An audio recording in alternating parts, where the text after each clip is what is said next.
Hello বন্ধুরা, mafia এবং love story ভালোবাসার রোমান্টিক গল্প শুনতে ও পড়তে আমাদের স্টোরি অফিসিয়াল মায়ের আঁচল চ্যানেলটি সাবস্ক্রাইব করে বেল আইকনটি বাজিয়ে দিবেন। আমাদের চ্যানেলটি সাবস্ক্রাইব করে আমাদের পাশে থাকবেন। ভিডিওটি ভালো লাগলে সবাই একটা লাইক দিয়ে ভিডিওটি সবার মাঝে শেয়ার করে দিবেন। আশা করি গল্পটি সবারই ভালো লাগবে। শুনতে থাকুন, সঙ্গে রাখুন। তৃষ্ণায় রাগলো কিছুটা। একে তো এই মেয়ে তাকে অপমান করলো, তার উপর ভেবেছিল এই মেয়েকে দিয়েই তার সিঙ্গেল জীবনে রীতি টানবে, কিন্তু এ এসেছে চ্যাংয়ের সাথে তার সেটিং করাতে। তৃষাম ধমকে উঠল, ধমকের সুরে বলল, হোপ যা শর্ত এখান থেকে, ছেলে দেখলেই গায়ে লাফ দিয়ে উঠতে চায়। লজ্জায় অপমানে মেয়েটার মুখটা থমথমে আকার ধারণ করলো। দাঁতে দাঁত চেপে বলল, কথাটা বলেই মেয়েটা চলে গেল। তৃষামের মুখটা যেন হা হয়ে গেল। কি বলে গেল মেয়েটা তাকে? উড়চুঙ্গা? সে উড়চুঙ্গা? তৃষাম ফুঁসে উঠে পিছু ডাকলো মেয়েটার, ঝাঁঝালো কণ্ঠে বলল, যা যা, তোর যা খুশি করে নে গান্তি পোকা। মেয়েটার আর কণ্ঠ শোনা গেল না। তৃষাম ক্রোধে ফুসফুস করতে করতেই সম্মুখের দিকে হাঁটতে শুরু করলো। কিছুটা যেতেই হঠাৎ কাদার মধ্যে পা পিছলে পড়লো তৃষাম আর চ্যাং। হকচাকালো তারা। বিয়ে বাড়িতে কাদা পানি আসলো কোথা থেকে? আশেপাশে তাকিয়ে তৃষাম দেখলো কতগুলো মেয়ে দাঁড়িয়ে হাসছে। তার মধ্যে একটু আগের সেই মেয়েটাও দাঁড়িয়ে রয়েছে। তৃষামের আর বুঝতে বাকি রইল না এসব কার কাজ। দাঁতে দাঁত চাপলো ছেলেটা, তবে কিছু বলল না। বিয়ে বাড়ির এই ভরা সমাজে সে ঝামেলা চাইল না কোনো, কিন্তু এটাকে তো সে পরে দেখে নেবে। ক্রোধে ফুঁসতে ফুঁসতেই কাদা পানি থেকে উঠে দাঁড়ালো তৃষাম। চ্যাংকেও হাত ধরে উঠিয়ে দাঁড় করালো। নিজেদের দিকে তাকিয়ে দেখলো কাদা পানিতে পুরো মাখামাখি অবস্থা তাদের। হলুদের অনুষ্ঠানে এসেছে, অনুষ্ঠান শেষ হলে আবার চলে যাবে। জামা কাপড় তো আনেনি কোনো, এখন কি করবে? এই অবস্থায় তো তার অনুষ্ঠানে এতগুলো মানুষের মধ্যে থাকা যায় না। চ্যাংকে নিয়ে তৃষাম তাই গেল ভেতরে। পাখি বেগমকে বলে করে কিছু জামা কাপড়ের ব্যবস্থা করলো তারা। পাখি বেগমও তাড়াহুড়ো করে তাদের হাতে জামা কাপড়গুলো তুলে দিতেই একটা কক্ষে চলে এলো তৃষাম আর চ্যাং।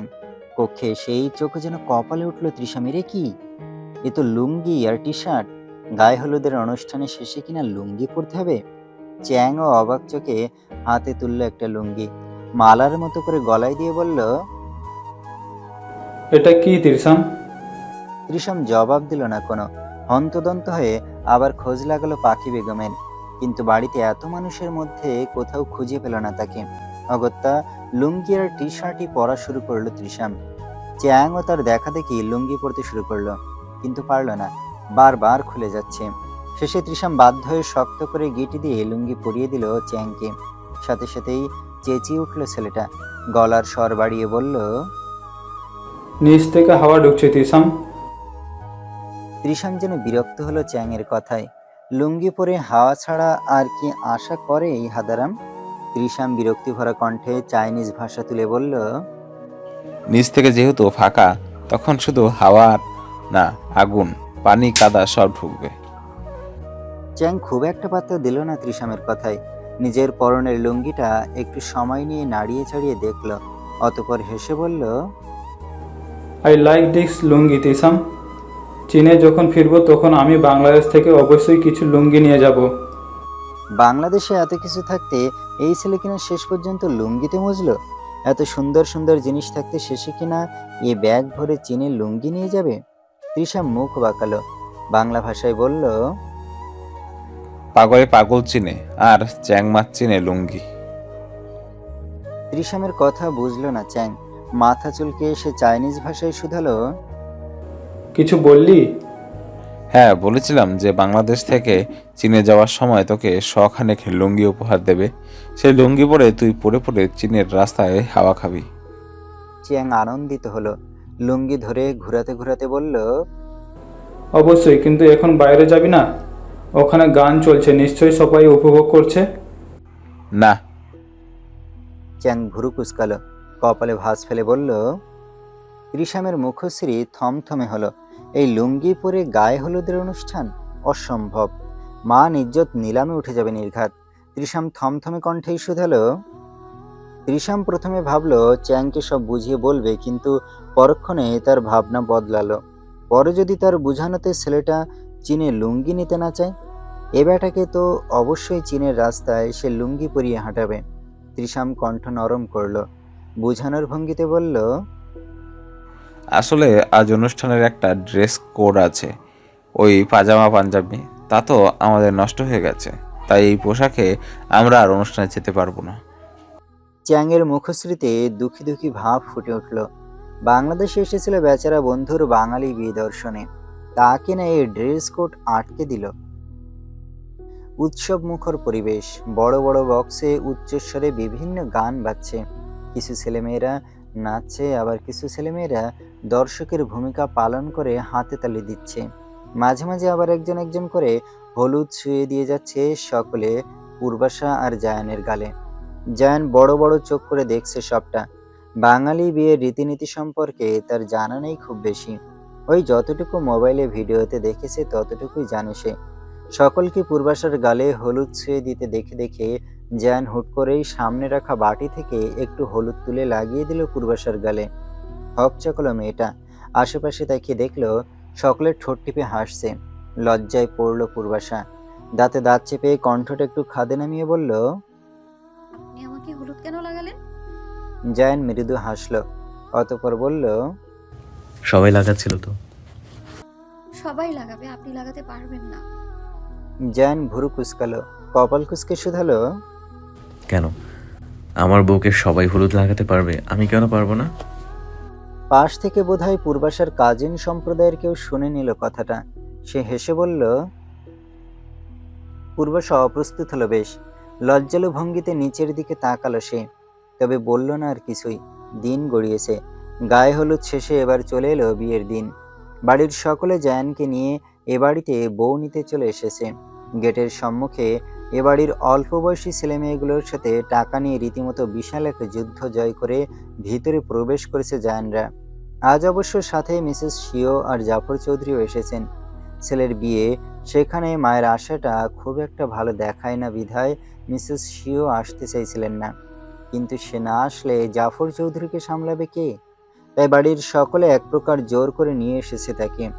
জায়ানকে আজ পুরোপুরি বাঙালিয়ানা ভাবে বরের বেশে সাজানো হয়েছে। শরীরে পাঞ্জাবি, মাথায় টোপর আর মুখে রুমাল, পুরো বাঙালি। বাড়ির মধ্যে ঢুকতেই বড়রা বরযাত্রীতে আসা সকলকে আপ্যায়ন করতে ব্যস্ত হয়ে উঠল। জায়ানকে নিয়ে বসানো হলো স্টেজে। তার পাশাপাশি আবার বসেছে তৃষাম, চ্যাং, আরও কাজিন মহলের কিছু সদস্য। স্টেজে বসতেই তৃষাম নিজের পাঞ্জাবির পকেট থেকে ভাঁজ করা একটা কাপড়ের ব্যাগ বের করলো। ব্যাগের ভাঁজ খুলে সেখানে ভরে রাখলো জায়ানের জুতা আর তার নিজের জুতা। জায়ানের জুতা যদিও তার এভাবে ব্যাগে ভরার কোনো ইচ্ছে ছিল না, তবুও ভরল। নয়তো এই বিয়ে বাড়ির মেয়েগুলোর কাছে যে তারা হেরে যাবে। মেয়েগুলো জুতা চুরি করে তাদের নাস্তানাবুদ করবে, তাই তো অনিচ্ছা সত্ত্বেও জায়ানের জুতা ব্যাগে ভরে রেখেছে। আর নিজের তো ফাটা কপাল, সব স্থানে গিয়ে সবার মধ্যে সেই ফেঁসে যায়, তাই নিজের জুতাও ব্যাগ ভরেছে আজ। সমস্যা হলো এখন এই জুতোর ব্যাগ সে রাখবে কোথায়? আশেপাশে কোথাও রাখলে যদি কেউ পাশ থেকে সরিয়ে দেয়। না, এই জুতার ব্যাগ নিয়ে কোনো ঝুঁকি নেওয়া যাবে না একদম। কিঞ্চিত সময় নিয়ে ভাবলো তৃষাম, অতঃপর জুতার ব্যাগটা নিচে রেখে তার উপর বসে পড়ল তৃষাম। বেশি সময় ব্যয় না করে পূর্বাশাকেও সাজিয়ে গুছিয়ে নিয়ে আসা হলো স্টেজে। আজ লাল লেহেঙ্গাতে সাজানো হয়েছে পূর্বাশাকে, সাথে পার্লারের ভারী মেকআপ। যদিও এই ভারী মেকআপের একদম পক্ষপাতী ছিল না পূর্বাশা, তবুও বাড়ির সকলের জোরাজুরিতে করতেই হলো। সকলের এক কথা, একদিনই তো সাজবি, বিয়ে কি আর বারবার হবে নাকি? অগত্যা পূর্বাশাকে মেনে নিতে হলো সবার কথা। জায়ান আজও হা হয়ে গেছে পূর্বাশাকে দেখে। প্রতিদিন যেন মেয়েটার নতুন নতুন এক রূপ খুলছে। কি সুন্দর লাগছে আজ পূর্বাশাকে। জায়ানের পলক ফেলতে যেন ভুলে গেছে। বেহায়ার মতো তাকিয়েছে পূর্বাশার পানে। আশেপাশের সকলে জায়ানের কার্যকলাপ দেখে ঠোঁট টিপে হাসছে। পূর্বাশার লজ্জা লাগলো। পাশে বসে জায়ানকে খোঁচা মেরে ফিসফিসিয়ে বলল, ওভাবে তাকিয়ে আছেন কেন? সবাই কি ভাবছে? জায়ান পূর্বাশার দিক থেকে নিজের দৃষ্টি সরালো। এদিক ওদিক তাকিয়ে সকলকে দেখে কেমন অপ্রস্তুত হয়ে পড়ল। যথাসময়ে শরিয়াত মোতাবেক এবং রেজিস্ট্রারি উভয়ভাবেই বিয়ে সম্পন্ন হলো। এবার এলো বিদায়ের পালা। একটা বিয়ের শুরুটা ঠিক যতটা আনন্দ উল্লাসে শুরু হয়, ঠিক ততটা বিষাদময় হয় এই বিদায় বেলাটা।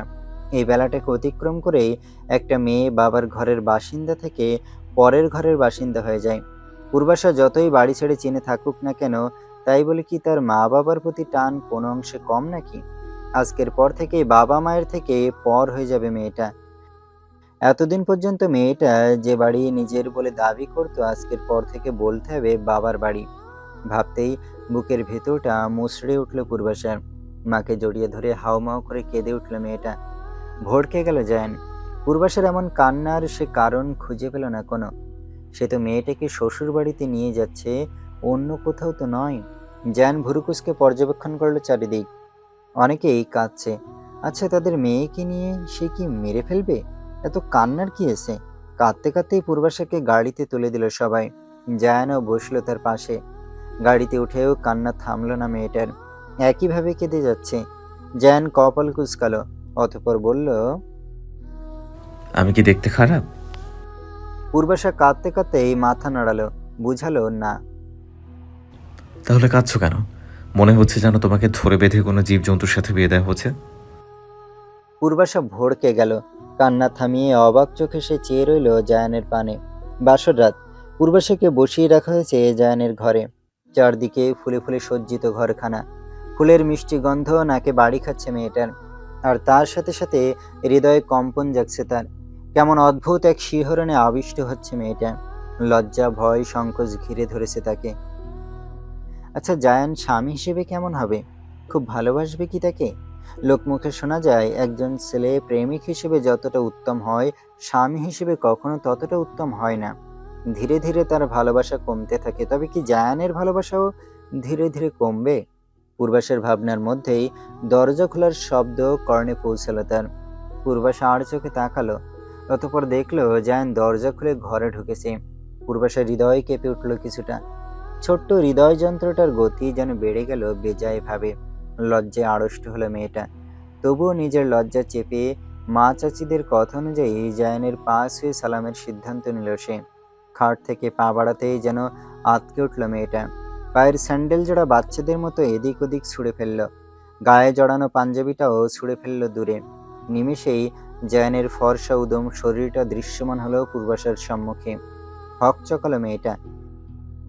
এ কি, বাসর ঘরে ঢুকেই কোনো কথা না বার্তা না জামা কাপড় খুলে ছোড়াছুড়ি শুরু করছে কেন ছেলেটা? তবে কি এসেই অ্যাকশনে নেমে যাবে? ঢোক গেল পূর্বাশা। হৃদয়ে অজানা আশঙ্কার সঞ্চার হলো মেয়েটার। পূর্বাশা নিজের বাড়ানো পা জোড়া আবার গুটিয়ে নিল। ঢোক গেলে ভয়ার্ত দৃষ্টিতে তাকিয়ে রইল জায়ানের পানে। কি করতে চাইছে কি ছেলেটা? জায়ান লম্বা লম্বা পা ফেলে এগিয়ে গেল পূর্বাশার দিকে। ধপ করে বসলো বিছানায় মেয়েটার পাশে। কেঁপে উঠল পূর্বাশা।